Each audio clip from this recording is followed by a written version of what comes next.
Bonjour à tous, bienvenue sur 374. Voyons comment réparer un microphone défectueux sur votre moto G57 Power.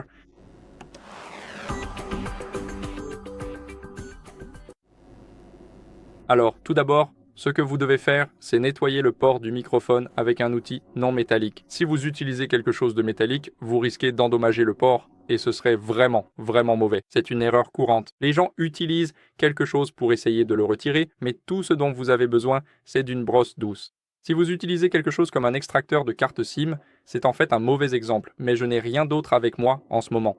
Alors, ce que vous pouvez faire tout simplement, c'est endommager le port avec ça, et ce sera le côté avec lequel vous allez le nettoyer. Donc, ne faites surtout pas ça, car c'est une erreur courante. Je ne veux pas que vous tombiez dans ce piège. Ensuite, ce que vous devez faire, c'est tester votre micro. Donc, la façon dont nous allons faire cela, c'est que nous allons ouvrir l'appareil photo.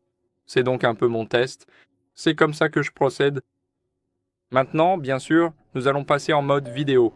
Et j'aime toujours m'enregistrer en train de parler pendant 5 secondes d'affilée. Donc maintenant, nous pouvons simplement arrêter l'enregistrement, puis revenir ici et nous assurer. Et j'aime toujours m'enregistrer en train de parler pendant 5 secondes. Donc oui, notre microphone fonctionne.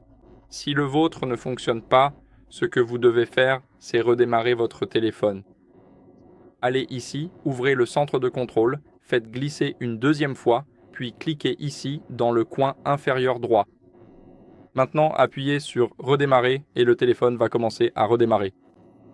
Donc pendant qu'il redémarre, tout ce que vous pouvez faire, c'est simplement vous assurer que votre port est bien nettoyé. C'est donc quelque chose à faire dès le début. Assurez-vous d'aller l'inspecter et de vérifier s'il est propre.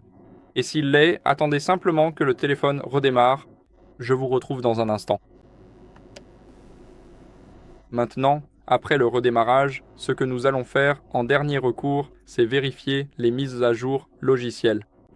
Assurez-vous d'être sur la dernière version. C'est très important, car si ce n'est pas le cas, il se peut que ce ne soit qu'un simple bug. Et comme vous pouvez le voir, il faut faire défiler les paramètres vers le bas jusqu'à mise à jour du système. Vous pouvez le voir juste ici. Laissez-moi baisser rapidement la luminosité pour vous. Et ici, ce que nous allons faire, c'est cliquer sur « Vérifier les mises à jour ». Assurez-vous d'avoir une connexion Wi-Fi. Et ici, il vérifiera automatiquement les mises à jour. Je suis donc sur la dernière version, mais si vous avez la possibilité de mettre à jour votre logiciel, assurez-vous de le faire, car cela vous permettra d'éliminer tous ces bugs. Et c'est à peu près tout. J'espère donc que cette vidéo vous a été utile. Si c'est le cas, laissez un like, abonnez-vous et laissez un commentaire. Et on se retrouve dans la prochaine vidéo. Au revoir.